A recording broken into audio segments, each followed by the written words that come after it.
A recent report puts the Phillies in the mix for a lineup-changing trade for an all-star player. Find out what the chances are that they actually acquire Ketel Marte on today's episode.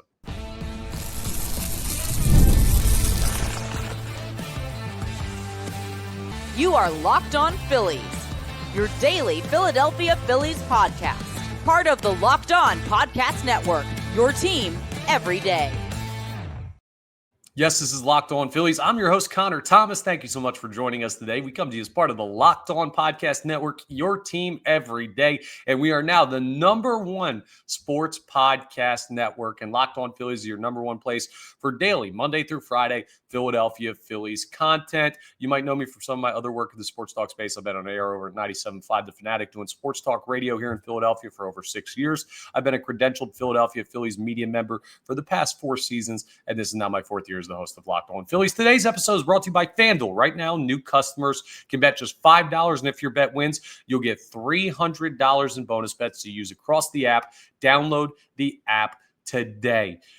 We got some big-time potential news today. I think it's big-time news just in general because Ketel Marte is now having offers for trades being listened to by the Arizona Diamondbacks. And one of the teams in the initial reports on a potential Marte trade is the Philadelphia Phillies. And it is not a long list. There are some really interesting nuggets about Marte's situation in Arizona, and he could be a complete lineup changer for the Philadelphia Phillies at second base. I'll tell you everything we know at this time about Ketel Marte and the percentage chance that he ends up a Philadelphia Philly. We're also going to have a conversation later on in the episode about the Phillies payroll, because a really interesting thing was tweeted out by Jeff Passan, actually retweeted by Jeff Passan, a report about the Yankees.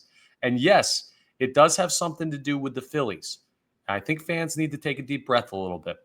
Also, a recent report, because we're in that report time of the season, has JT Realmuto linked to the Boston Red Sox, or at least the Red Sox is interested in JT Realmuto. We'll talk about the market for the Phillies, catcher last year, but now free agent, and why things could potentially get expensive for returning Realmuto to the Phillies lineup. But let's start with Ketel Marte, because this is big time news that came out today, according to John Morosi, who does a great job covering Major League Baseball. And Ketel Marte now is a really, really good player. He's been an all-star the last 2 years. Listen to some of these numbers. In 2023, hit .276 with 25 homers and 82 RBIs. In 2024, hit .292 with 36 homers and 95 RBIs. He was an all-star for the National League that year. He was the only all-star starter in the infield in 2024 that wasn't a Philadelphia Philly. It was him, Trea Turner, Alec Boehm, and Bryce Harper. And this past year in 2025, he hit .283, 28 home runs, 72 RBIs. I mean, this dude is just a production machine offensively. He's a really, really special player. And we've talked about the Phillies trying to upgrade their second base spot, potentially via a trade of Bryson Stott. That's not outside the realm of possibility. We've talked about that before this Ketel Marte news popped up.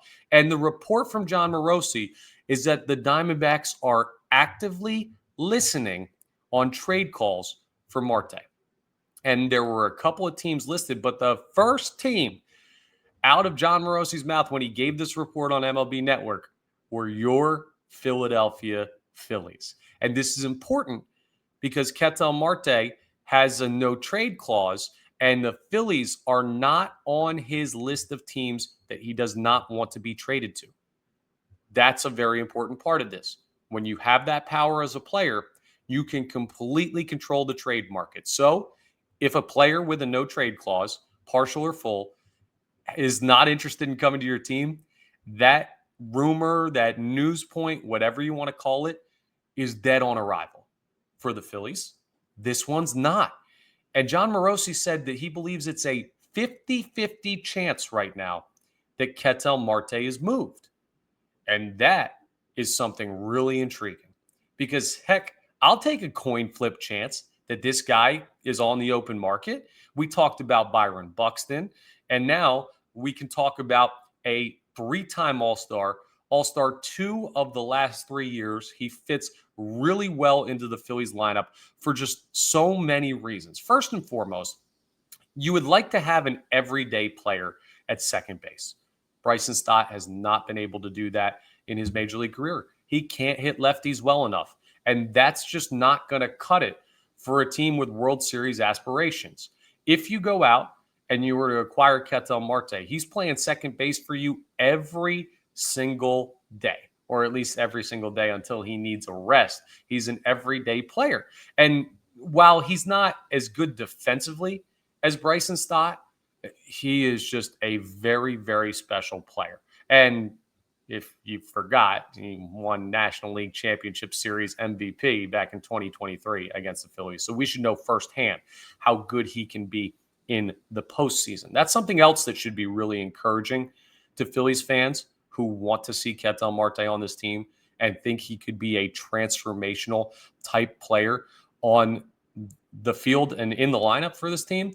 Because, like, let's look at Trea Turner, for example. Great regular season player. Has not really shown it in the postseason. Marte is a guy that comes in here that has postseason experience, and not just postseason experience, but has played well in the postseason. So this guy is perfect. The other beautiful thing about Ketel Marte, where Bryson Stott struggles against left-handed pitching, Marte's a switch hitter.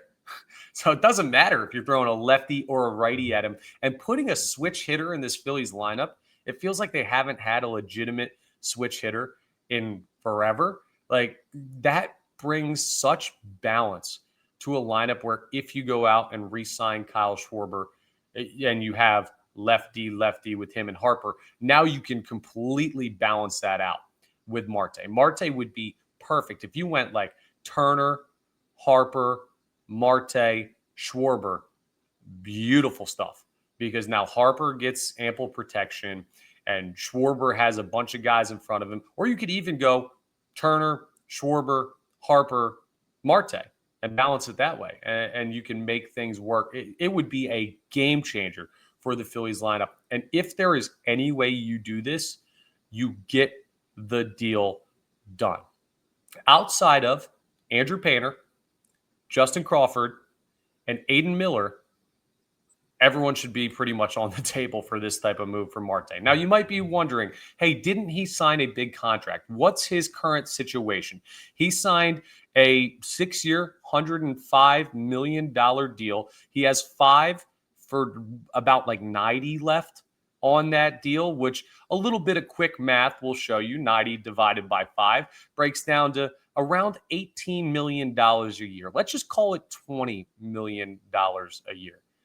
I mean, that's what you're paying Nick Castellanos right now. You're getting a back-to-back the past 2 seasons all-star player with pop from both sides of the plate.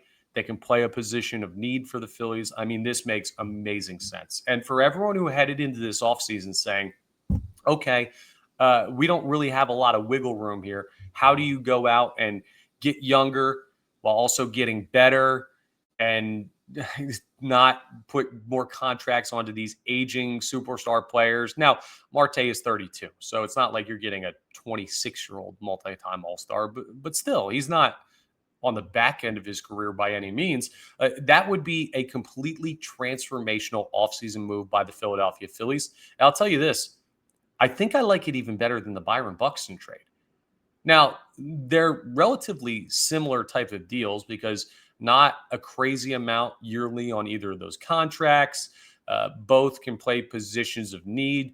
The drawbacks on Marte are similar to the drawbacks on Buxton. Injury issues at points. So you have to make sure you keep him healthy. Now, the Phillies have done a really good job, knock on wood, of keeping their players healthy over the past couple of seasons. They haven't had any of these major debilitating injuries. No jinxes, please. For the love of God, do not make me regret saying that. But it's the middle of the offseason, so I feel comfortable in stating factually that the Phillies have been pretty darn good at taking care of their players. So you can worry a little bit about injuries, but I think this is too good of an opportunity to pass up. The only other question is, Well, why in the world are the Diamondbacks looking to move on from him? There's a couple of reasons that they could be looking to move on from Ketel Marte. One might just be a change of scene thing. A great example, not talent-wise, but situationally, is Sir Anthony Dominguez. You remember when the Phillies moved on from him, traded him down to Baltimore? Then he ends up on the Blue Jays, and he's pitching big-time innings in the World Series this past year. And people are like, well, why isn't he still with the Phillies? The Phillies gave up on him too soon. It just wasn't a situation where he was going to work here in Philadelphia because it felt like it had run its course. Maybe in Arizona, it's just, hey, you need a fresh start. We need a fresh start. Let's just shake hands and go our separate ways. Or the other thing you could look at is Zach Allen being a free agent. They were looking to potentially trade him at the deadline, even though they didn't move him. They might not feel like they have a realistic path to the division or the postseason anytime soon with the Dodgers and Padres out west and some good teams in that division.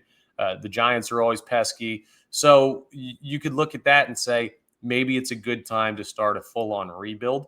And if we move Ketel Marte, that would be a good indicator that Arizona is indeed doing that. So it doesn't necessarily mean that he's damaged goods. I would look at it with a little bit of a side eye and do your research, because anytime a player with that caliber of statistics over the past couple of years with that big of a contract, like, you got to do your research to figure out why in the world is this guy available and why you're listening to calls. But again, the Diamondbacks are not actively shopping him. They are listening. They're not initiating calls per John Morosi's report. They're receiving calls, which is we could trade him. We'll hear you. But man, I hope this story develops more, because that would be a move that Philadelphia Phillies fans should absolutely get excited about if it gets done. That is World Series contention type of move right there. Can they do it? Well, again, 50-50 shot per the report that he gets traded right now.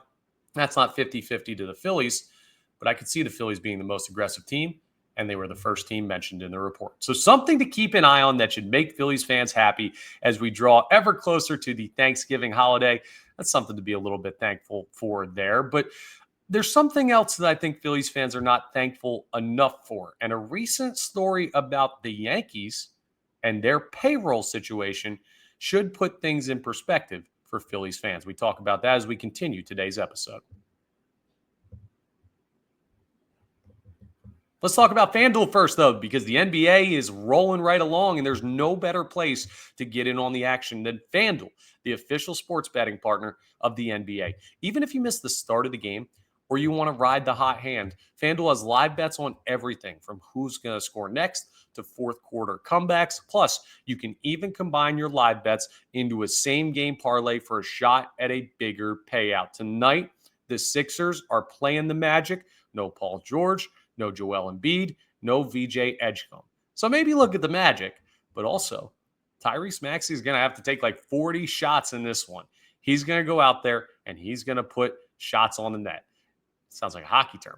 He's going to put shots up. You understand what I'm saying. Maybe a good night to look at his over in points. There's always something fun. If you want to wait and see, okay, how much is Maxey actually shooting versus facilitating, you can live bet with our friends over at FanDuel. It keeps every game exciting, especially when your team's making that late push. Right now, FanDuel is giving new customers $300 in bonus bets when your first $5 bet wins. So head to FanDuel.com to sign up and play your game with FanDuel, the official sports betting partner of the NBA.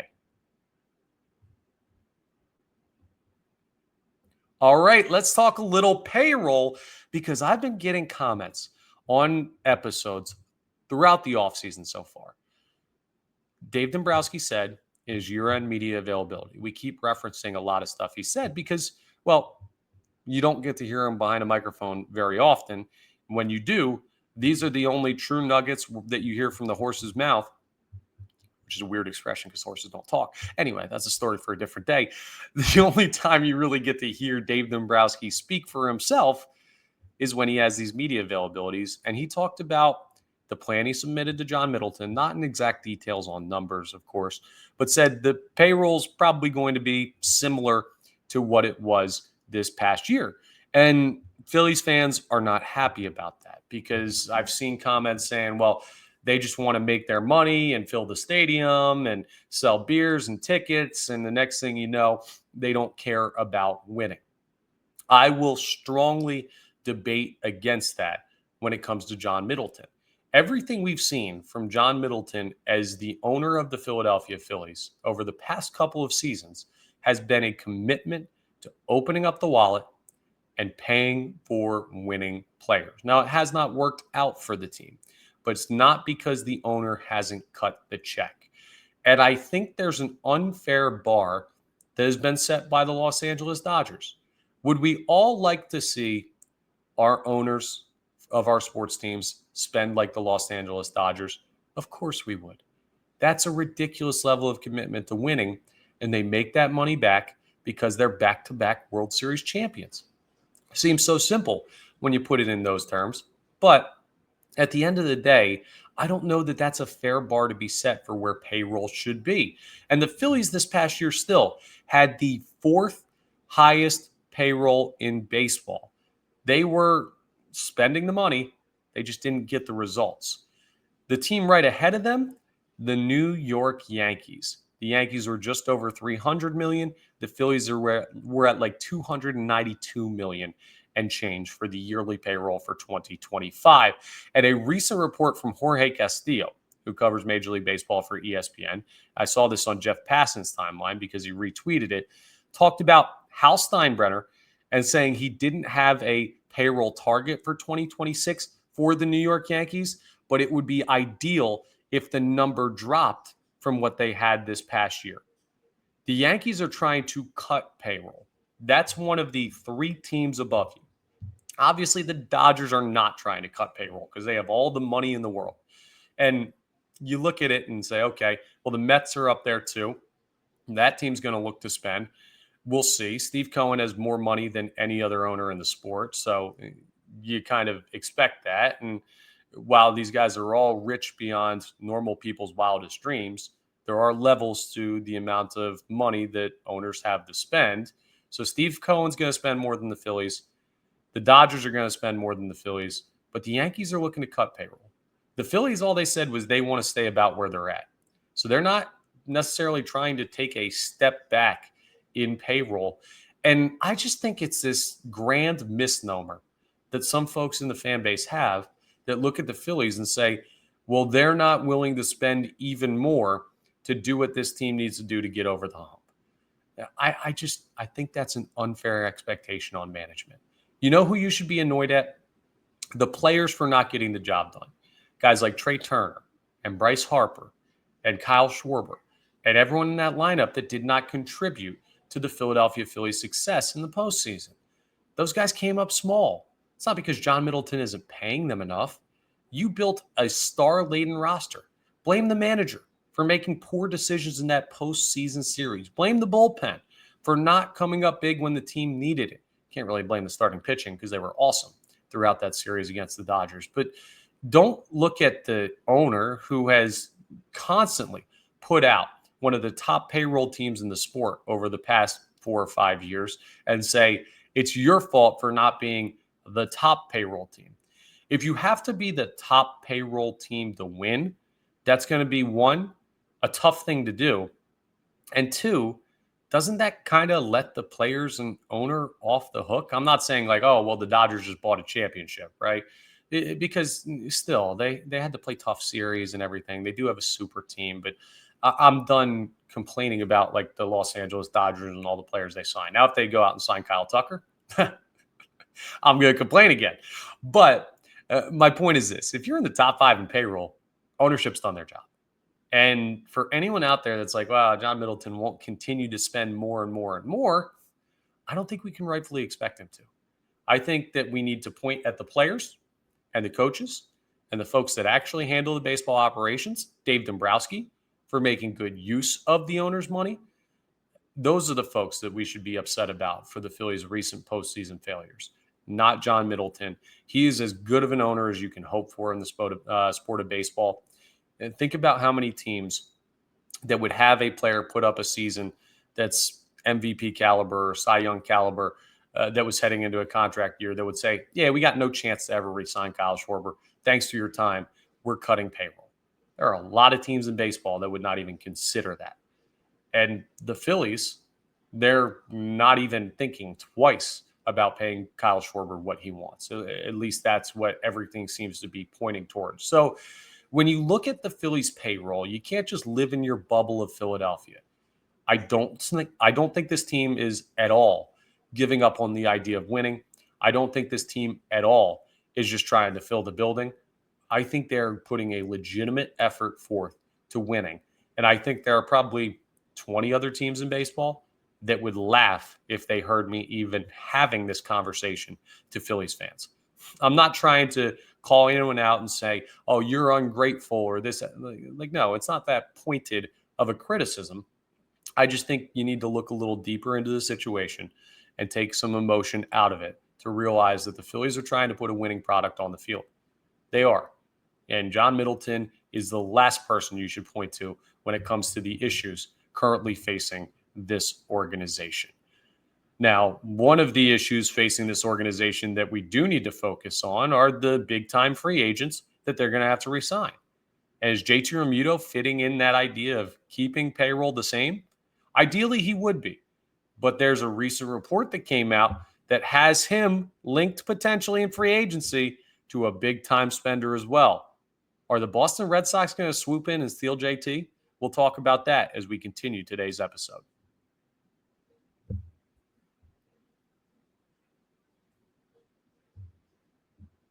Now, I'd love for you to be part of our Everydayers Club here on Locked On Phillies. Folks that are listening every day, watching every day. You can watch the show on YouTube if you haven't done that yet. If you can't watch, you can just listen. We're available wherever you get your podcasts. And if you're listening in podcast form, I'd love it if you could rate and review. If you're watching on YouTube and you haven't subscribed yet, I would love if you hit that subscribe button. It's free and easy to subscribe. It just takes a second. And all it does is it gets you notifications when new episodes are posted. That way you never miss any of our great content. It gets our videos in your algorithm. And that way when you check out the YouTube app, we pop right up there for you so that you know immediately, hey, Ketel Marte might be getting traded to the Phillies. You know that information. You can tell all your friends all about it. Or you can just tell them to subscribe too. We're getting closer to 6,000 subscribers, so I appreciate everyone who's already become part of the Everydayers Club.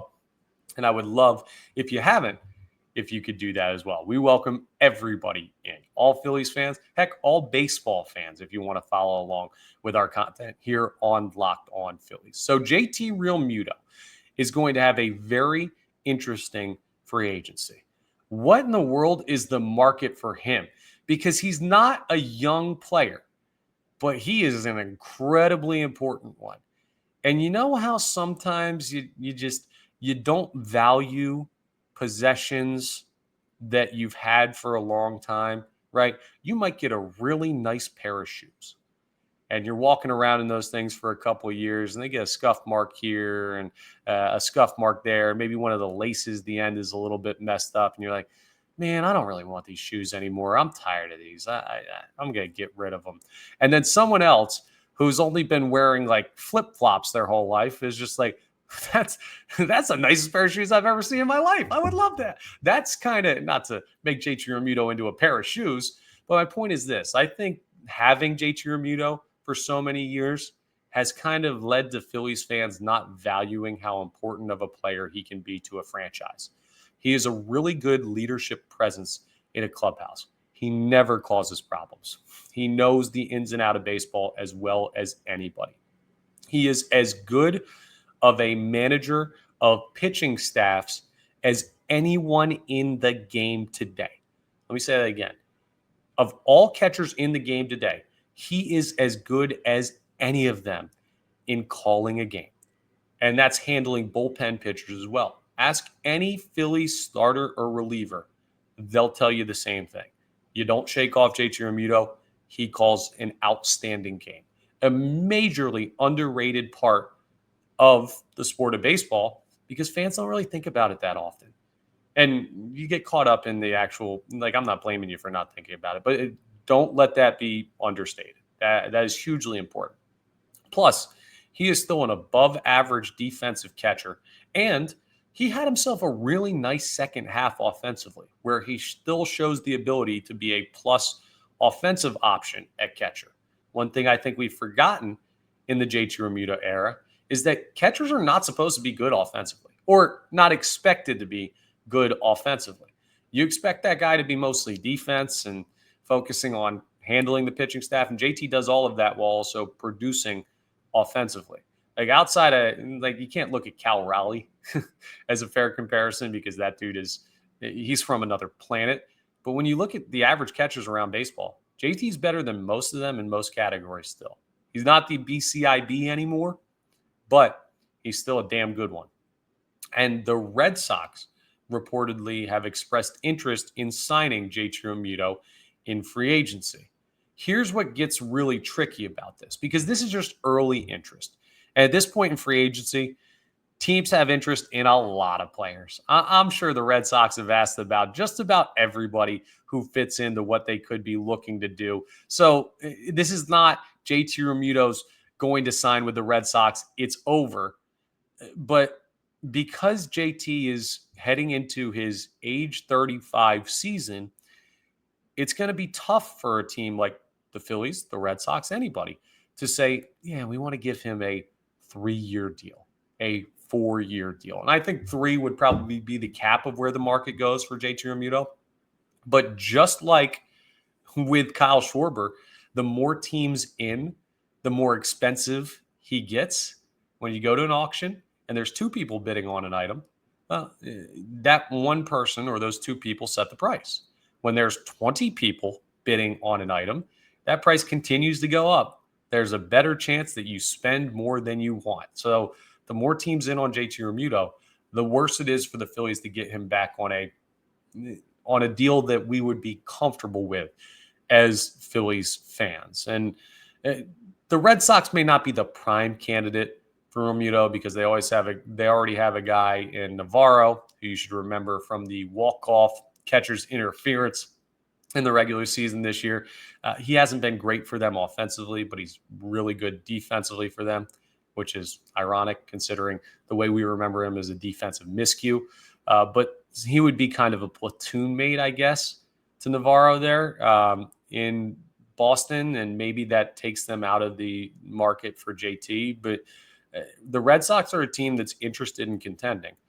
And because of that, they need to up what they're doing at basically every position up there. They just made a trade today going out and acquiring Sonny Gray. So they're one of the more aggressive teams so far this offseason, and they're going to continue to look to add.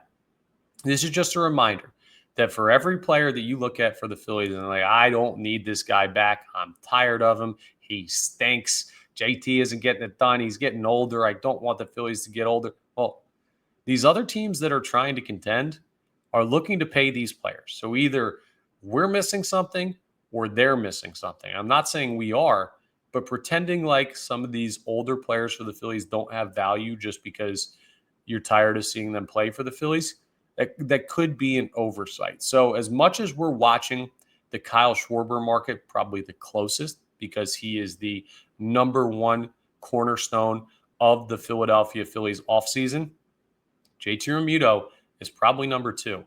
And that's a dude that if he is not back, the Phillies do not have a great answer. And to tie everything together, if you don't want the payroll to go much higher, you're not going to go out and take on a major contract for another big name catcher. And even if you were going to do that, you'd have to trade for that player. And we just talked about how Ketel Marte could be a lineup changing player for the Philadelphia Phillies. I would hate to see the Phils use prospects that they could trade for Ketel Marte to replace JT Realmuto when they could just go pay him. So my ideal thing here is that the Phillies do win the bidding war for JT Realmuto. In the report from Ken Rosenthal with The Athletic that talked about the Red Sox interest in Realmuto, he did say that the likely scenario is still that he comes back to Philadelphia. So the Phillies are still the odds-on favorites, it seems, to re-sign JT Realmuto.